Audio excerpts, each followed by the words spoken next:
Well, hello there, and this is Auntie, and I am coming to you with a story about a young lady who met the man she thought of her dreams, had a baby, and the relationship ended in tragedy.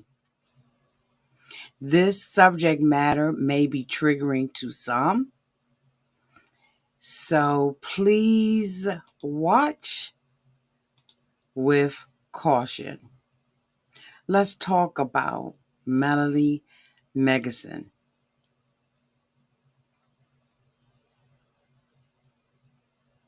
Everybody needs a sweet old auntie. Everybody needs with a whoop whoop and a boop boop auntie boop. that everybody needs. You can make this up. Now you know that these are some crazy motherfuckers. Everybody needs a sweet old auntie. So why even bother? Aunties and lives, sweet old auntie. Aunties and ways. Are you okay? Are you okay? Well, welcome back, everybody, and this is Auntie. If this is your first time being here, please like, comment, and subscribe to my channel. To all of my new subscribers, thank you all so much for joining this family. And to all of my nieces and nephews and my members who have been here with me for the long haul, thank you all so much for your continued support. By popular demand, I am coming back with my mysteries and Moscato. Tonight I'm not drinking, but I will be in the future. So I'll try to plan these out so you can have your drinks on deck and we can talk about the latest murder mystery. This article grabbed me. And I thought that I would share it with you all. Again, some of the information that I will be providing in the story and some of the screenshots are going to be tad bit graphic. So, again, trigger warning, just to let you know what um, this subject matter is about.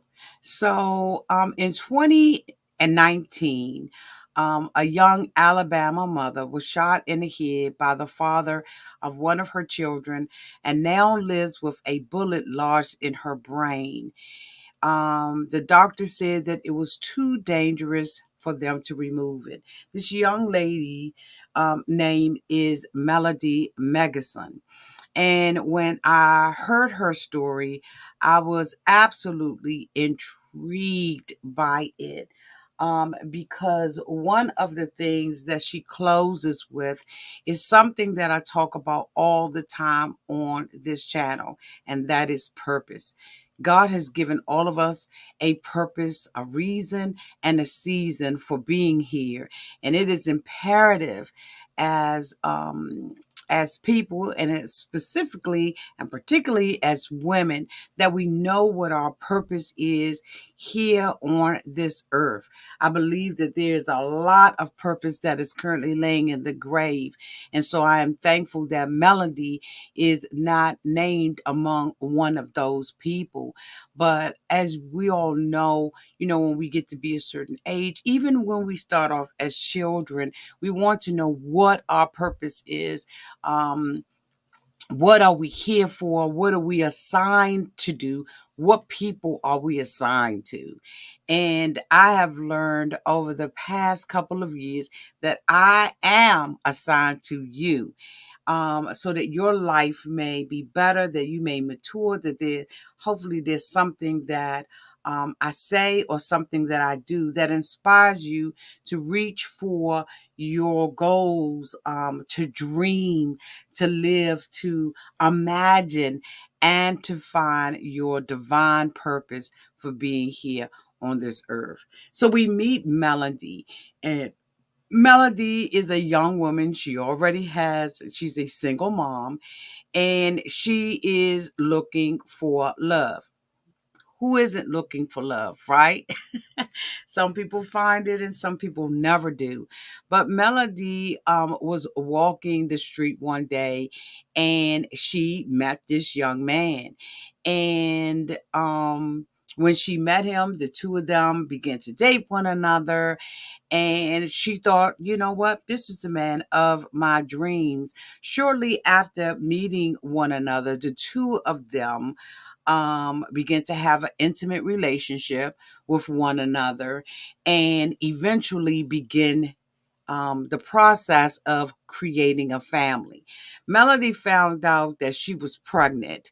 And while she did not want the baby, she wanted a family. And of course, she already had a son that she doesn't talk much about, but he's older than the son.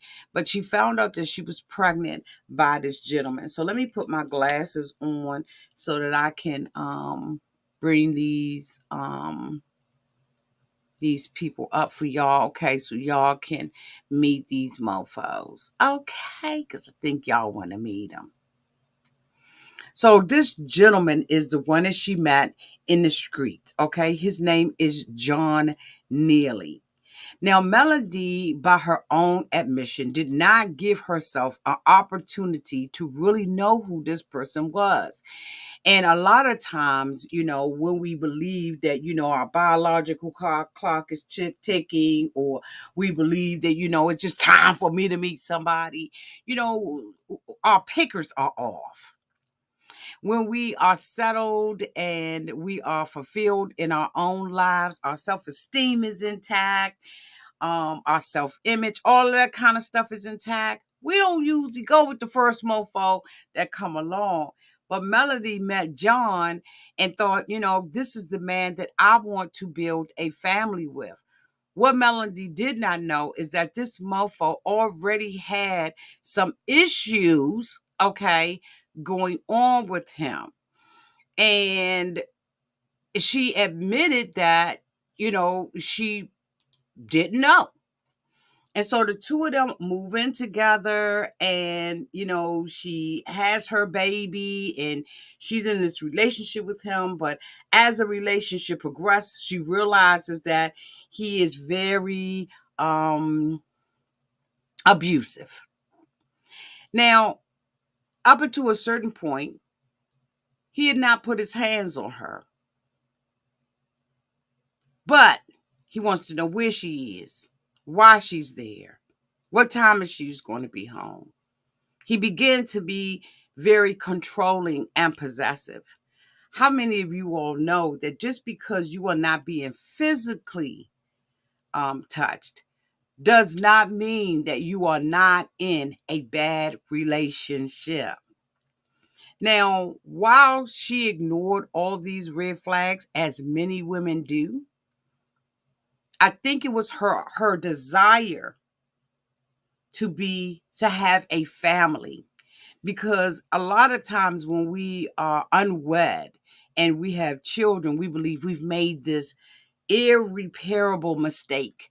Oh my God, I'm not married. I got an illegitimate. No child is illegitimate. All children are legitimately here, by God. And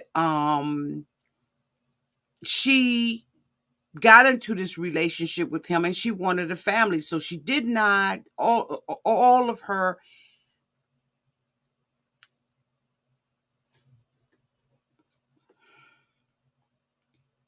in my opinion, because of where she thought she was, probably feeling like I don't have any hope of finding someone who's really going to love me.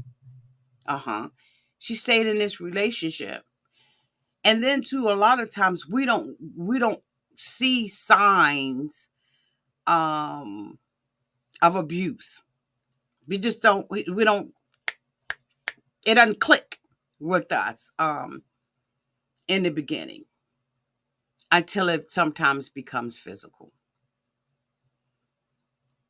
This gentleman was physical with her 1 week before the incident, the tragic incident that happened to her.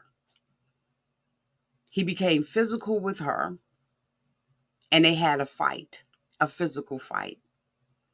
She called her mom on the phone to alert her mom that this had happened. And her mom was like, hey, look, I need to call the police. You need to get involved in this situation. And as we usually do, she told her mother, I got this. Don't call. Don't do any of that. I got it, Mom. Now, we always talk about the community, about having a family and a community that helps and serves one another. I guess that maybe she did not have that village around her, or she wanted to isolate herself, or he isolated her from that village.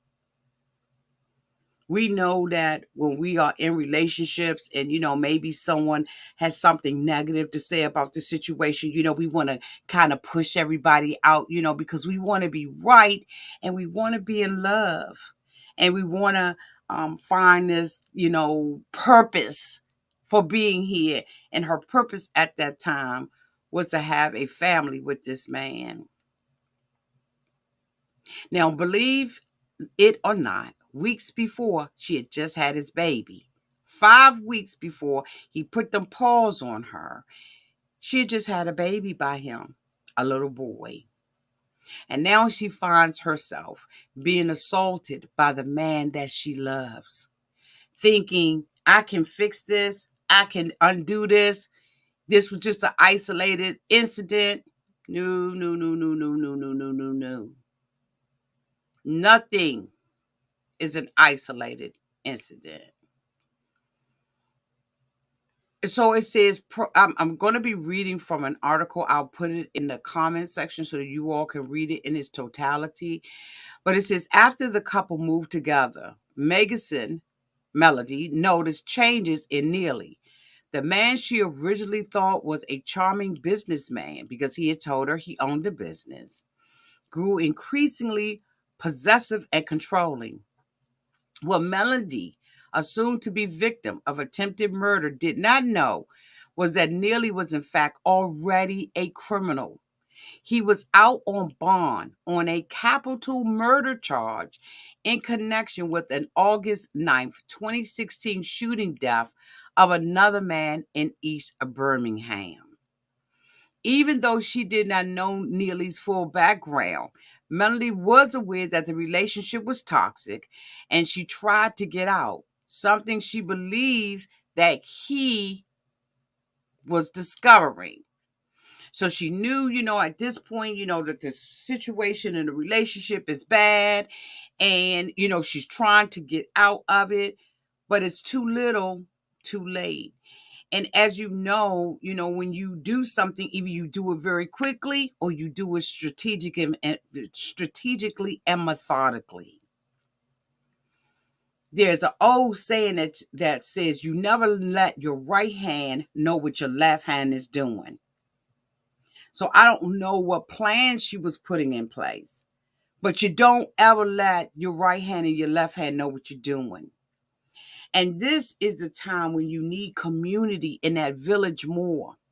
But we isolate ourselves because of shame and embarrassment.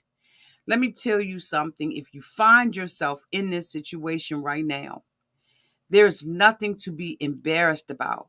There's nothing to be ashamed about because this isn't of your doing. When a person is controlling and you're in a toxic relationship, you have the right to get out. Let me repeat. If you find yourself in this relationship right now, this is where you are right now. There is nothing for you to be ashamed about. This is not your fault. This is not your doing. This is not retribution. This is not karma. This is not I did this and now I deserve this. This is not what this is. because control and toxicity in a relationship has nothing to do with you. And you have the right to get out. And this is the time that you begin to strategize. If you have the time. If you don't have the time, you pack up whatever you got, honey, and you get out. You get out. You don't stay there. Now, I don't know why this is not reap what you sow, like someone once told me. Absolutely, it's not. This is not what this is. Because God has created us to have life, and that life more abundantly. Jeremiah 29:11. It says that God says, I know the thoughts that I have for you, one to prosper you and put you in a good place and have good health. Not anything different than that. And that's why it's imperative that you meditate and you have something, a scripture, a word, a quote that you can hold on to in your darkest and your lowest hour that will bring you out of that situation. You've got to have hope. You've got to have faith. So let's continue to talk about Melody. So Melody was trying to get out of the situation, got into shacking with a man, and not even realizing that I don't know anything about him. You know, we always want to test the merchandise, and I got to live with him before I marry him. But that could possibly be to your detriment if you don't know who this person is. And Melody, now having hindsight be 2020, is at the place now where she realized I never knew him.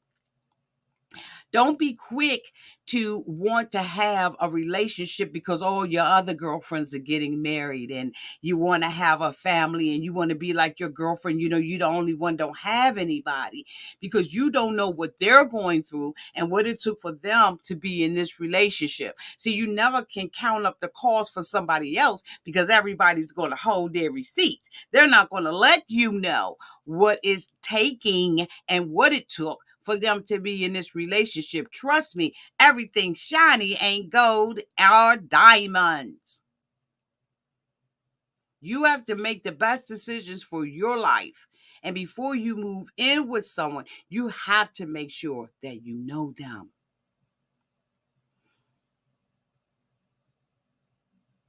People know the fruit, the tree, from the fruit that it bears. And if you ever walk up on an apple tree and it's got oranges hanging on it, then you know it's something the hell wrong with that tree. There's something wrong with an apple tree bearing oranges. It's just that simple. So when you see someone who has sweet fruit coming out of their mouth, but it's not bearing what that tree is, then you need to get out of the relationship. Because a pear tree will never produce grapes. It won't. And if you see grapes hanging off of a tree and not a vine, you already know something's wrong with that. And so what you do when you meet someone, you match what's coming out of their mouth. Okay? I ain't meaning to unpack this, but I'm just flowing with spirit, okay? I'm going to flow with this and we're going to go with this, okay? Because if I could reach one person by the words that are coming out of my mouth, then my purpose for this video has been accomplished and it's been done. So let's continue on with Melody's story. Shall we? Yes, we shall. So Melody has this incident with him. He has become very controlling and toxic.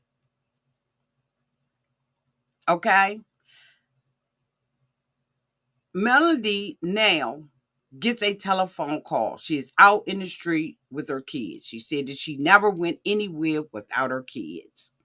She gets a call from Mr. Neely, who says, I need you to be home at 9 o'clock.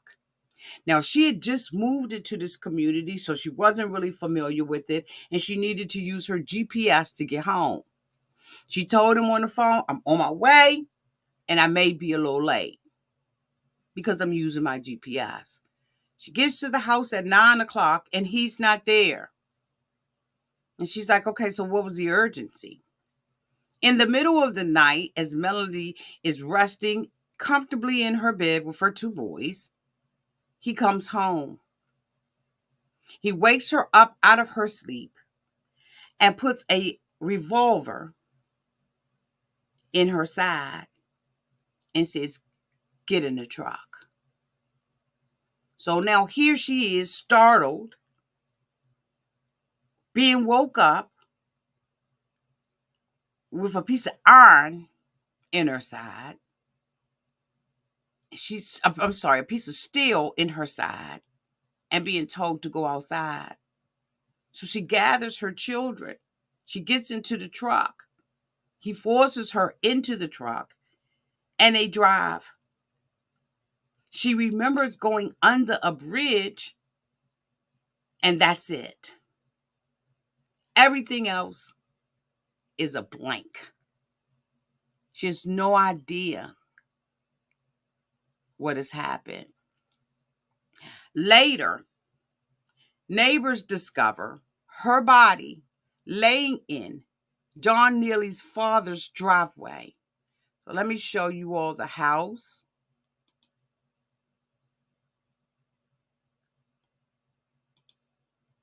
They find her at this home. Now, this is her now in the condition that she is in now. They find her laying in the driveway. They believe that she has a head injury because she's bleeding profusely from her head. They don't know what's going on. So, of course, the neighbors are calling the police and everything, and they take her to the hospital.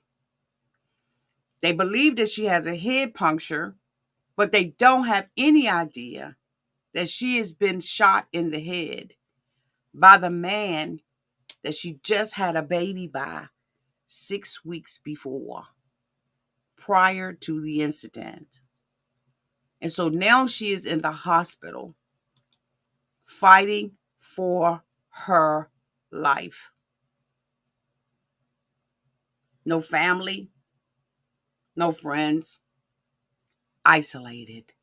No one knows her. They didn't even know how to identify her. They began to start going on Facebook to try to find out if someone recognized her from somewhere, trying to ID this woman. They find out her identity by going to his truck, and there was a sheet of paper in the truck that happened to have her name on it. Now, this beautiful woman that we see in this picture in the circle is the same woman who is laying here in the bed fighting for her life.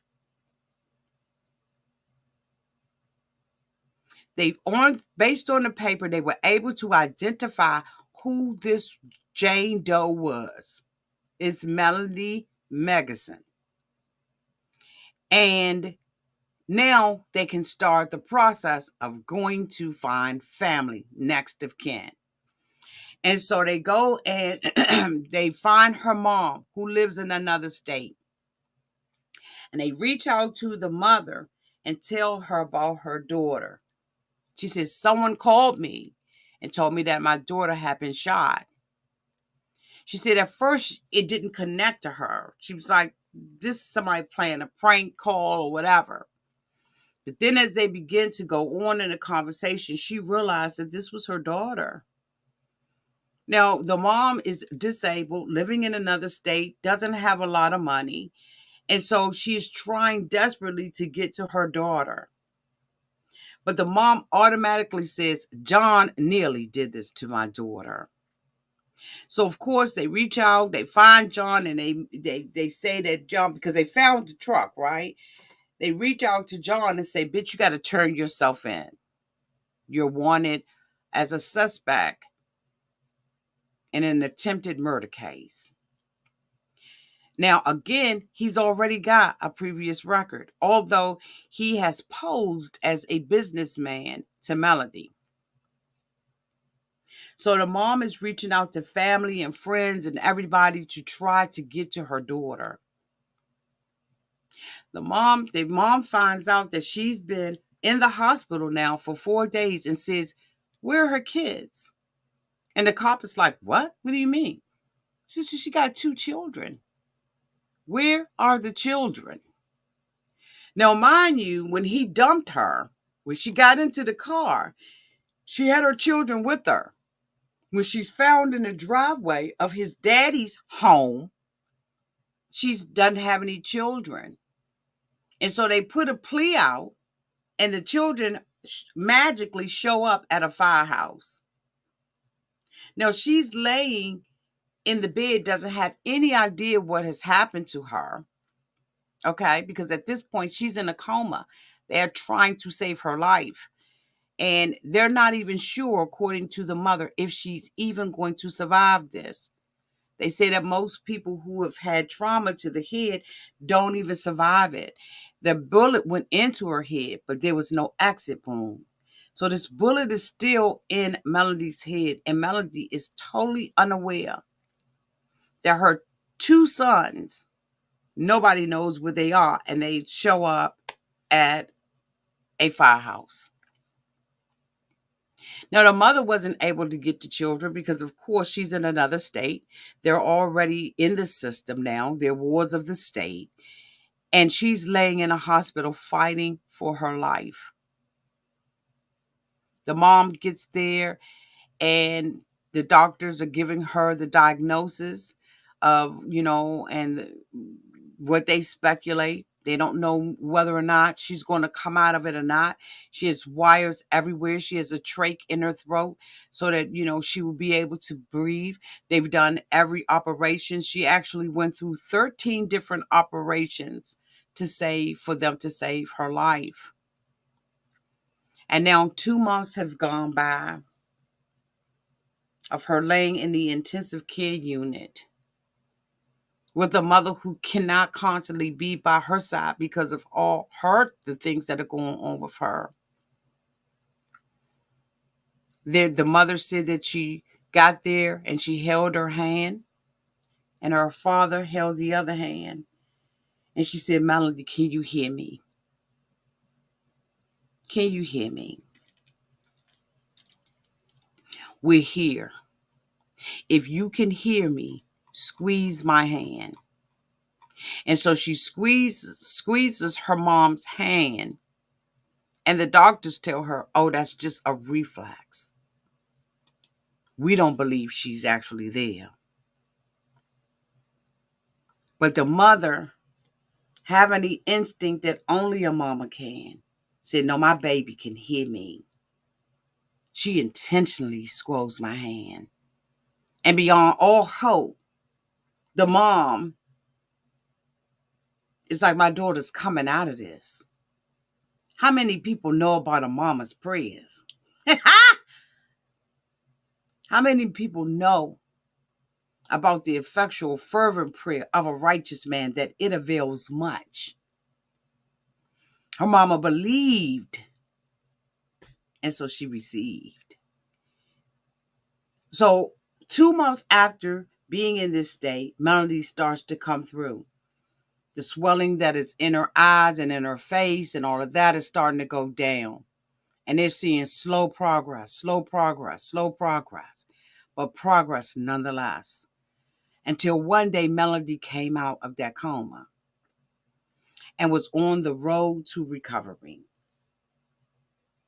When Melody came out of the coma, she was unable to speak. She had to teach herself how to talk and walk and all those things that we often take for granted. She had to teach herself all of that all over again. When she came out, the first person she wanted to call was John, because Melody had no idea that John had done this to her. And so her mother had to tell her while in her recovery bed that John did this because this is the person she loved. Remember, she didn't remember anything. The only thing she remembered was going in under a tunnel. So now she wants John. And of course, it had to take her a while to connect. John, the man I loved, did this to me. And so she became, the reality had to set in. And it finally did. And then she became angry. Melody is left with multiple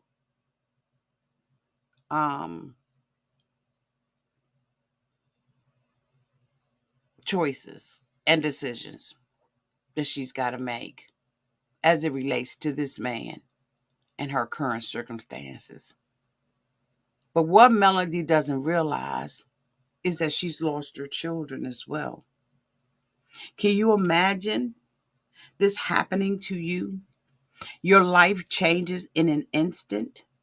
2 months later, you wake up and you realize that the man that you love, that you had just had a baby by, has attempted to murder you. See, prior to him becoming physical with her the first time, he had asked her to go on a hiking trip with him. She called one of her girlfriends and said, "Girl, you know what? John wants me to go on this hiking trip. That's just really unusual." Hindsight being 2020, she realizes that had she gone on that hiking trip with him, her life probably would have ended then. Because all out the blue, he wants to take her on a hiking trip. Mofo, if you wasn't a hunter and a hiker when I met you, bitch, we're not doing no hiking. We're not going in no woods. We're not going in no mountains. We're not going to do it. Okay?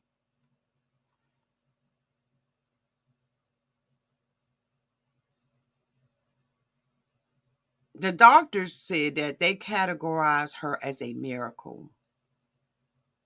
They said that she should not have survived, period. But according to Melody, she said, I survived because I feel like God's got a purpose for me. She currently is suffering with paralysis on the right side of her face, loss of hearing in her right ear. But the fact that she is still here to tell her story is a testament to the fact that miracles still happen and that God will allow us to fulfill our purpose. He will allow it. She doesn't remember much about what happened to her on May 18th, but she does realize now, with all the things and the health challenges that she's facing, she's also facing having seizures. Because mind you, that bullet is still in Melody's head.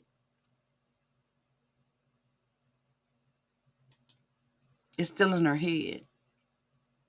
She said that, she oftentimes is hot-tempered because she, I guess the portion of her brain that regulates her emotions is off. Now, mind you, she still had to learn how to walk and how to talk. She's on a fast road to recovery. And now she's being told, you lost your children. The victim now has to go through anger management classes and through a whole lot of other procedures in order to get custody of her children. The victim is now being treated as if she is the villain.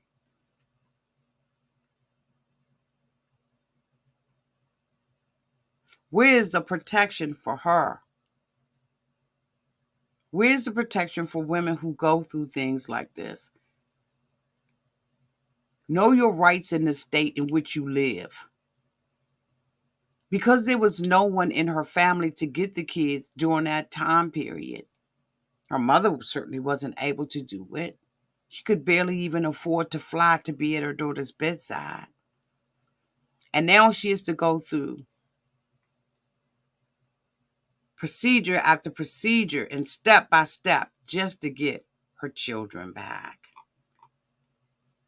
While she's laying in a hospital bed trying to recover. And we're not even going to talk about beauty, because now she has this wound that she has to live with for the rest of her life from a man who said he loved her. She goes from this to this to this. And she has to fight for her children through this, this, and this. How could the system get this so wrong? Why is she having to fight for her children? She has to take classes. She has to go through therapy, all while trying to heal, trying to walk again, trying to teach herself to speak again. And she said that while in pain, she still had to go through classes and sessions to get her children back. John Neely was convicted of this crime and was given 25 years. Melody believes that 25 years is a slap in the face.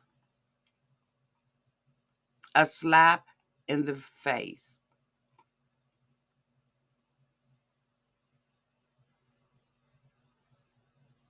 In August of 2019, John pled guilty to a reduced charge of first-degree assault and was sentenced to 25 years in prison. He also pled guilty in a capital murder case to a reduced charge of manslaughter and was given 20 years for that case. Neely is incarcerated at Bullitt Correctional Facility with a minimum release date of June 8th of 2044. Megginson, who is only here by the grace of God, has launched a GoFundMe to raise money to cover the cost of face reconstructive surgery. Let me just say this. If you are experiencing domestic violence, call the National Domestic Violence Hotline at 1-800-799-7233. Again, that number is 1-800-799-7233. Or go to thehotline.org. And women or men, all calls are toll-free and confidential. And a hotline is available 24 hours a day, 7 days a week. And there is someone to assist you. Melody is now on the road to recovery. She has received and gotten her children back. And think about it, all this stuff was going on during the pandemic. All of these hurdles that she had to jump over after trying to recover in 2019, in 2020, in 2021, things were shut down. They weren't even available like they were. You know, you go to a class and, you do this, you do that. But those things weren't even available to her because, unfortunately, the whole world shut down. This woman is living because of her purpose and because it wasn't time. Let me tell you, it doesn't take a tragedy to discover what your purpose is. That's not, it doesn't take that. All it takes is an open heart and open ears and eyes that perceive what God or a higher being, whoever you believe in, is telling you about your purpose. We all have purpose for being here. It may be that you're the person who smiles at someone and makes their day in the grocery store line. You may have the power of encouragement. It may be someone else who has a purpose and they work in the financial arena. And you're the person that is always giving someone tips about their finances and how to buy a house and how to get credit. Your purpose may be just to use your hands to create something that will bless someone else in their life. And once you find out what your purpose is, walk in it. Walk in it. A lot of times we're distracted by all the little shiny, tingly little things, and we believe that it takes another person to complete us. But don't you know that you have to already be whole and completed before you can join with someone else who is whole and completed? Women, a man does not make you complete. Neither does he make you whole. And the same thing for men. A woman's not going to do that for you. What's going to do it for you is walking in your divine purpose for where God has placed you. In your little area, be content. Wake up with a heart of thanksgiving. And I know it's hard sometimes. Sometimes it's the hardest thing to be thankful and grateful because we're always aspiring to have more. And God will give you the more. I truly believe that. But don't let that be what drives you. Learn how to be content in the state in which you're in until God elevates you to where you need to be. Do the preparation, do the work to heal from past trauma, past hurts. Do the work and watch God open up that window and pour you out a blessing that you won't have room enough to receive it. And of your blessing and of your abundance, you shall be able to give out to other people. In 2022, I want to live out my purpose and I want to live it out loudly. I want to do all of those things that God has placed in me to do. I want to be able to meditate and tap into who I am as a woman, who I am as a mom, and who I am totally whole. We all, as I said, have areas in our lives that we are not satisfied with. Some of us need to pick up a couple of self-help books. And some of us need to take that class. Some of us need to take that class. And some of us need to complete that class. I don't know who I'm talking to, but you complete that class. Don't give up. Don't say I can't do it. This is too hard. I don't have the intelligence to. Yes, you do. You have the wherewithal. Everything that you need to be successful in life is already in you. And so what you need to do is tap into what is in you. And I guarantee if you begin to do that, to look inward, not out, okay? Not outside, but inside, that all of those things that need to be added to you will be drawn to you. That is Melody's story, but it doesn't have to be yours. Melody came up on a rough side of the mountain to get to her purpose, but that ain't our story. We thank you, Melody, for sharing your story. We speak healing, divine healing over your life and the life of your children. We're hoping that you are no longer living through that trauma. and that all of those broken places in your life will be made whole again. They will be made whole again. Again, if you need assistance, I'm going to put the information in the comment in the description box, for you to be able to not only read the story, okay, but I also want you to be able to get the assistance that you need. Do not isolate yourself. Do not isolate yourself. Use that village. You can do this, sis. You got this, girl.